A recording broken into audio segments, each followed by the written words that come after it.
Hey Math C, I just wanted to give you a quick quiz 2 walkthrough. There were a couple things that might be a little bit challenging to enter, so I wanted to address that. So sine pi over 2, cosine pi, cotangent of 3 pi over 2, cosecant of 3 pi, those are all just numbers or do not exist, so I don't think you can just type 1 and that's fine. You could also use the double dollar signs if you really want to, but it's really unnecessary. I mean, right, it looks slightly different. I don't think it matters if it's just a number that you're entering for your answer. However, then for the angle sum stuff, so I had already typed in the answers because this is my second try recording this. For the angle sum, so if I want to find cosine of 7 pi over 12, I'm going to break that up into cosine of 3 pi over 12 plus 4 pi over 12. I'm going to reduce those to cosine of pi over 4 plus pi over 3, and then I'm going to use the formula. So it's going to be cosine of pi over 4 times cosine of pi over 3 minus sine of pi over 4 times sine of pi over 3.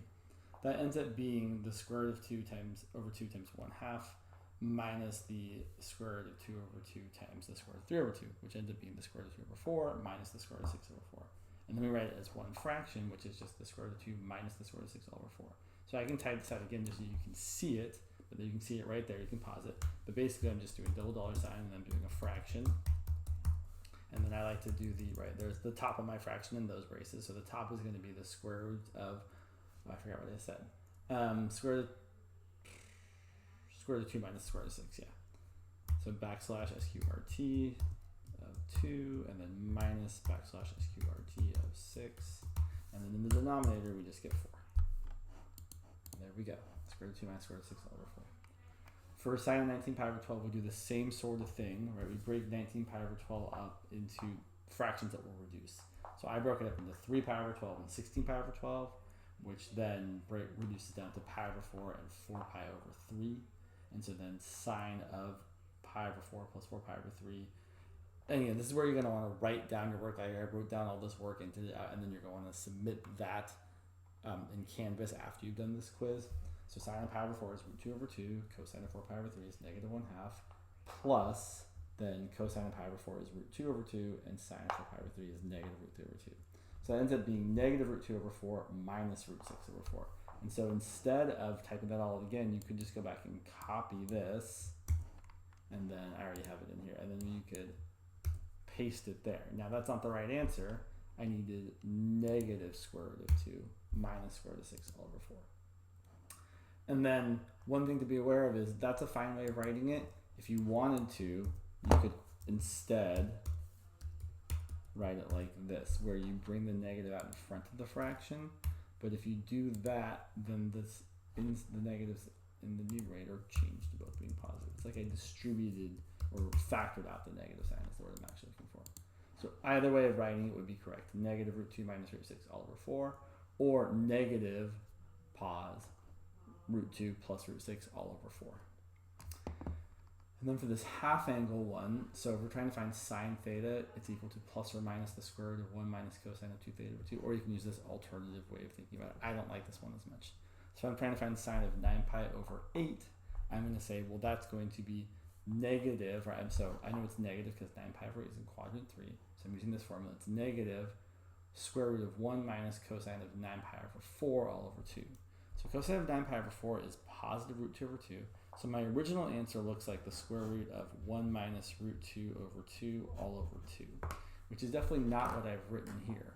So here's actually kind of the process I've gone through to simplify this. I first started with so I have the square root of, I really just want to show you how to do this. So, but here's what we're starting with. It's negative the square root of, and this is where things are going to get kind of messy,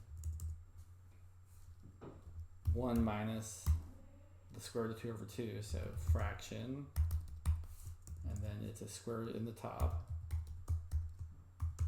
and then a 2 in the bottom, and then in the denominator of this fraction, see, this is where things get a little bit crazy, and I think I've got it.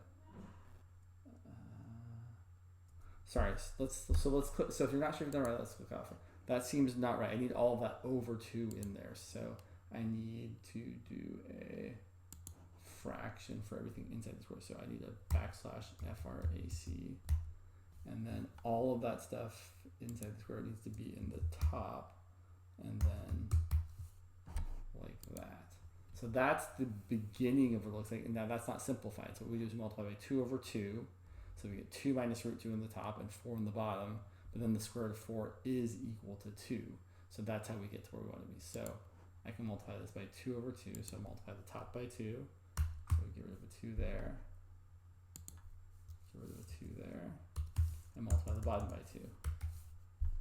Now again, you don't need to show all this work in Gradescope. I'm just showing you so you can kind of see what happens. Now that root 2 over 1 really should just be root 2. So let's get rid of the fraction. Let's get rid of the closing of the fraction and the denominator part. Now the last thing to do is say, well, that denominator of 4, the square root of 4 is 2. So I can bring that out of the square root and write it how I actually had in the beginning. So the actual way you should write this answer as simplified as possible is, so inside the square root, you should have a 2 minus root 2.